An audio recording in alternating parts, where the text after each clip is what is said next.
Good afternoon. This is a special coverage of the coronavirus crisis using the combined forces of News 5 and Signal TV's One News, Radio 5, and 1PH. Manila Mayor Isko Moreno will place the first district of Tondo under a two-day hard lockdown this week.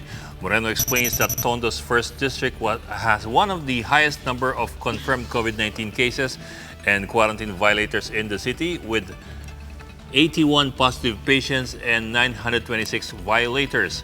Under the hard lockdown, residents will not be allowed to go out of their homes. All stores, establishments, and markets must close except for the Visoras Night Market and the Manila International Container Port to ensure the continuous supply of food and the flow of cargo. A consumer group wants cheaper delivery charges because of the recent rollbacks in petroleum prices. But delivery drivers argue that the added fees help them put food on the table during the COVID-19 crisis. Shaila Francisco tells us more. Food delivery services have taken the limelight this quarantine period, with most residents restricted to their homes to avoid infection. Amid the in-demand service, a consumer welfare group is seeking help from the Interagency Task Force to have delivery charges reduced in light of decreasing fuel prices. Since yesterday, oil firms slashed almost 2 pesos in diesel products, while gasoline prices are down by 20 centavos. And since January, fuel prices already went down by as much as 37%. Laban Consumer says following the rollback, delivery costs should be lower by around 25 to 30% since fuel accounts for a big part in their costs. Mababa nga ang gasolina, sino naman ang nakikinabang? Di man tayo nakakabiyahe. That reduction, major rollback in diesel, pwede mong paramdam sa consumer. Gawin natin COVID-19 yung rate ng delivery. Gusto hindi lang tayong libre ang link natin. Yung link natin is, ibaba naman nila yung delivery cost at saka yung impact ng delivery cost sa produkto na ating binibili. Some delivery riders do not agree with this move, saying a portion of the added fees go to them. Sa ngayon, kahit na kakaunti yung tindahan na nakabukas, nagsusumikap kaming makalabas sa aming bahay para may mabili kami ng pangkain namin pang-araw-araw. Sa krisis po kami, tulong nyo na yun sa amin. Pangalawa, nakataya din yung trabaho namin dito.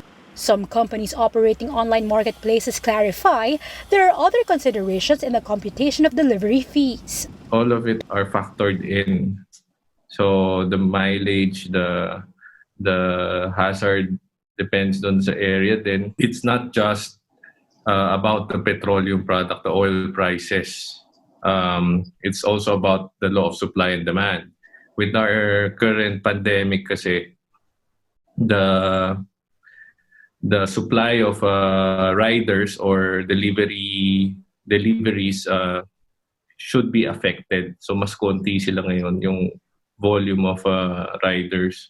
Kaya siguro nag-increase din sila. The Trade Department says they have been receiving complaints on expensive delivery fees, but they clarify that delivery fees do not come in cheap, since this is an added service and convenience to consumers. Consumers can still choose to buy at sites with cheaper fees, or they may personally go to groceries instead. It's not as if we are locked down to these deliveries, no? We always have a choice. You just have to select talaga sino yung value for money. If you were the customer, di ba? So that's the reason why may competition din sila. Will I pay for the convenience? Hindi na ako lalabas for today and I'll just pay up. Or 400, mahal. Lalabas na lang ako. The DTI is currently studying the recommendation of Laban Consumer, along with its earlier call to lower prices of goods by 1 to 2 pesos. Aside from fuel, prices of some raw materials have also gone down. The decision is set to be released next week. Shaila Francisco, We Are One News. COVID-19 infections have reached the 3 million mark as the world enters its fifth month fighting the global pandemic. The United States remains on top with the most number of infections with over 1 million cases, followed by European countries. Despite the threat of a collapse of its health sector, the U.S. is considering a partial reopening of the economy state by state. America also leads the number of COVID-19 fatalities. The same European countries follow after. The virus certainly is infectious, but just how deadly is it? Compared to the COVID pandemic, we can see that the mortality rate from past outbreaks have been worse. The Middle East Respiratory Syndrome, or MERS, which struck the world in 2012, had a death rate of 34.3%, or 1 in every 3 patients. The outbreak of SARS, or the Severe Acute Respiratory Syndrome, that ran from 2002 to 2004, had a death rate of 9.6%. Currently, COVID-19's mortality rate is at 6.9%. Of course, the numbers are no comfort for those affected. The World Health Organization has since said that the pandemic is far from over and that countries should start preparing for a new normal as they reopen. The good news, though, is that recoveries have reached 900,000. Despite leading in the number of infections, Spain, US, and Germany have led the pack, with recoveries by the 100,000s. Taiwan rejects the plea of the Labor Department to deport a Filipino caregiver over her remarks against President Duterte on Facebook.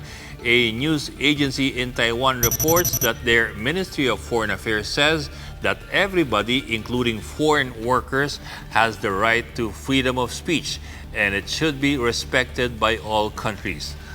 Dole Attaché Fidel Macauyag earlier accused overseas worker Elanel Egot Ordidor of attempting to destabilize the government during the COVID-19 crisis.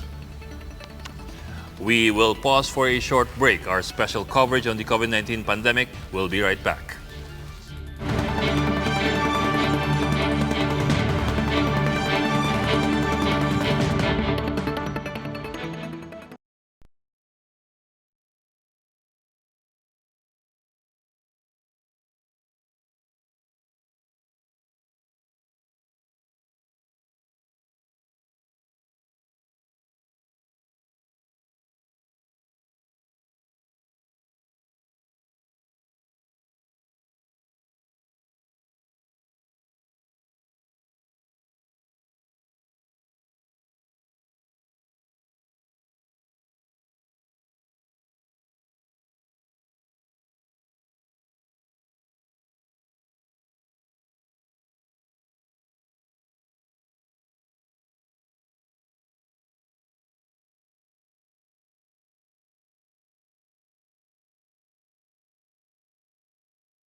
Welcome back. You're still watching the special coverage of the coronavirus crisis. It's the combined forces of News 5 and Signal TV's One News, Radio 5, and 1PH.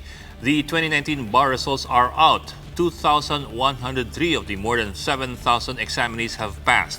The 2019 passing rate was at 27%, higher than the 22% recorded in the previous year.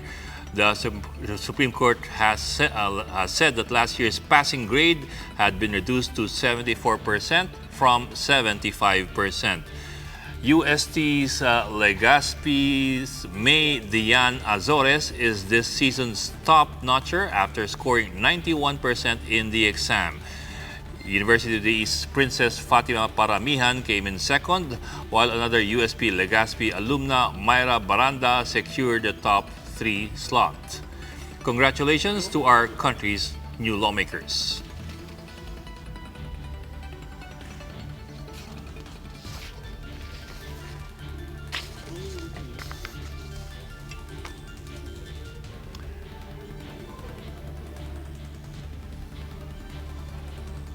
The U.S. Department of Defense has released unclassified videos of unidentified phenomena caught by Navy pilots. The Pentagon confirms the authenticity of 3 video clips that have been circulating the internet for years. The video clips captured by Navy aviators were taken on 2004, 2015, and 2017, showing an oval-shaped object floating or apparently floating in the air. However, the Defense Department is not yet confirming the existence of any extraterrestrial beings. Dogs can be many things to many people, from man's best friend to even therapists. But for authorities in Barangay 379 in Blumentritt, Manila, one dog is a frontliner. Here's Laila Pangilinan with a story. It was no ordinary dog who welcomed my team when we entered Barangay 379 in Blumentritt, Manila. She was none other than Chi-Chi, the city's first ever dog frontliner. Chi-Chi just finished taking a bath and is now ready to do her rounds, complete with her own frontliner's ID. Chi-Chi has been under the care of the barangay office for over a year. From a street dog, Chi-Chi has earned the title of a barangay canine, roving together with barangay authorities. Pagka nagro-ronda po kami, lagi po siyang nandun, iikot din po siya. Minsan nauna pa siya sa amin mag-gala-gala. Kabisado niya na po yung area namin. Pag nagdi-distribute po kami, talagang yung galaw po niya, parang security po talaga. Alert po siya. Yung paikot-ikot po siya. Pag minsan nauna pa siya sa amin, tapos iikot siya, babalik sa likod namin. Yung mga anti-rabies vaccine po sa mga bawat barangay, dinadala po namin siya. Tapos nade-deworm naman po siya from time to time. So namomonitor naman po, alagang-alaga po siya dito. With the ongoing enhanced community quarantine, Chi-Chi is among those who stay up all night from 8 p.m. to 4 a.m. to watch out for curfew violators. A picture of Chi-Chi recently went viral on social media. Soon after, blessings came aplenty with people sending in treats, vitamins, and other dog care needs. But according to authorities, they also have been receiving messages from people claiming that the wonder dog might be their lost pet. Ina-encourage nga naman po namin yung mga nagsasabi po na yung aso nilang si Chi-Chi ay yung nga pong nawawala nilang aso. Pwede po silang pumunta dito sa barangay namin, magpakita sila ng proof. Kaya lang ang masasabi namin, sobrang napamahal na po sa amin si Chi-Chi eh. Tsaka nakita niyo naman po kung gaano siya kalambing sa amin. But for now, Barangay 379 in Blumentritt is definitely a home for Chi-Chi. For News 5, Laila Pangilinan. We are One News. And that's the latest on the enhanced and expanded community quarantine. For more updates, follow News 5, the Philippine Star, and Business World Online. I'm Ed Lingao, and we are One News.